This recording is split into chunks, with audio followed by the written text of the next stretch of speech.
Tout le monde est là? Oui. Ouais.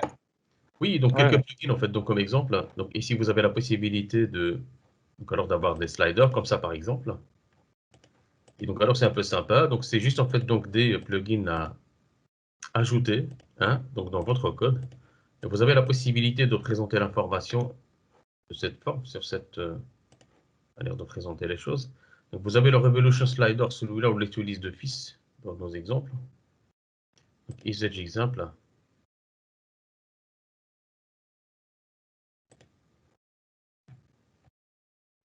Donc alors, hop, il y a il ne faut pas aller loin, hein. Donc si on va sur digital.be, donc alors ce que vous voyez, ça c'est du jQuery avec Revolution Slider. Et donc alors là, ce sont des exemples en fait que nous on a adaptés pour donc, pouvoir avoir une page interactive. Donc là par exemple, ces effets parallaxe comme ça par exemple. Donc alors, voilà.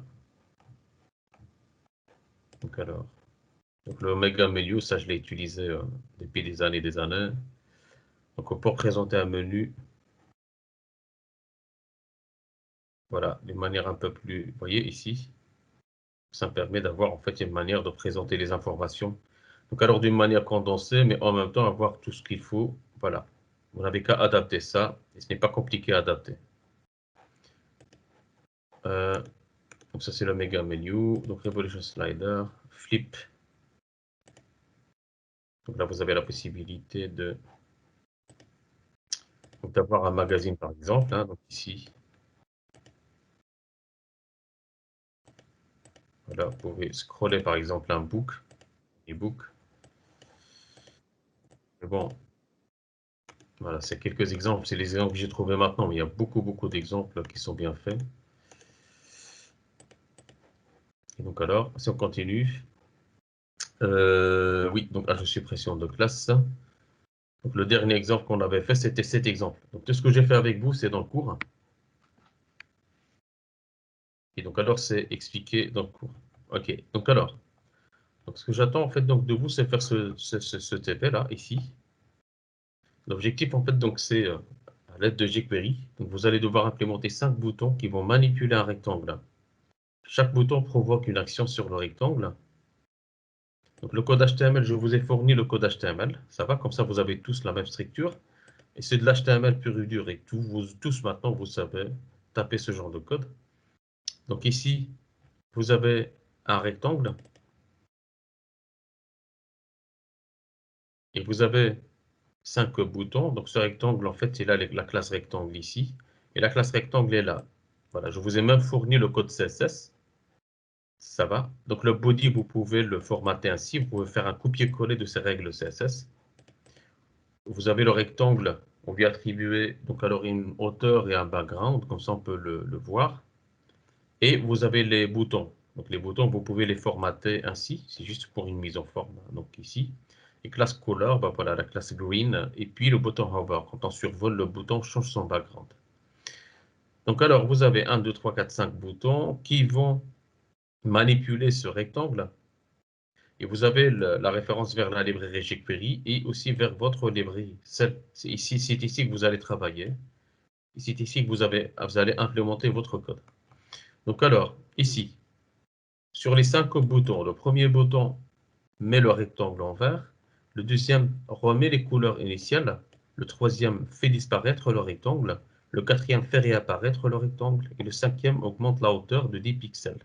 S'il dépasse 100 pixels, il remet la hauteur à 10 pixels. Ça va? Ça, c'est le cinquième bouton. Ensuite, voilà le code HTML, voici le CSS. Et alors, le TP suivant, c'est à l'aide de jQuery gérer l'affichage des onglets et du contenu associé. C'est-à-dire que ici, vous allez avoir donc 3 menus. Donc menu 1, menu 2, menu 3. Donc le menu 1 affiche le contenu 1 et ajoute la bordure sur le menu 1. Le menu 2 affiche le contenu 2 et ajoute la bordure sur le menu 2. Et menu 3 affiche le contenu 3 et ajoute la bordure sur le menu 3. Donc c'est-à-dire que vous allez avoir un système de tabs. Si je tape jQuery tabs exemple et que je vais sur les tabs ici sur la version officielle, Voilà ce qu'il faut faire, en fait. Ça va? Donc, c'est un menu, en fait, avec des onglets. Est-ce que ça va pour tout le monde? Sébastien, On doit l'implémenter t'as de la manière dont on veut visuellement ou...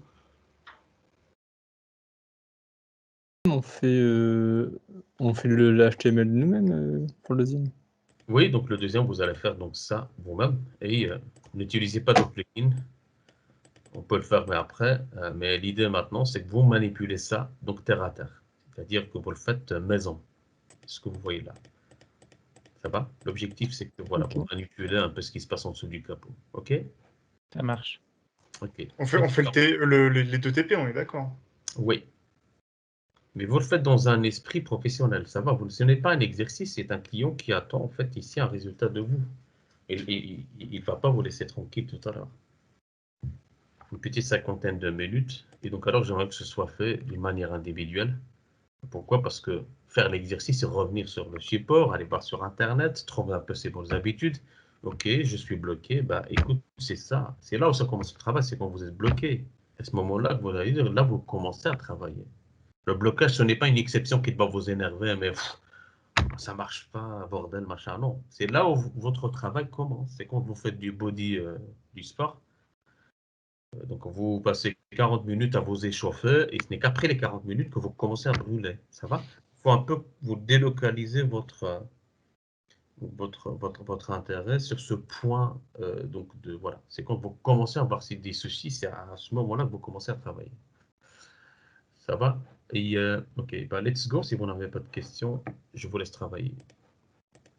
Et, et alors, donc il est 10.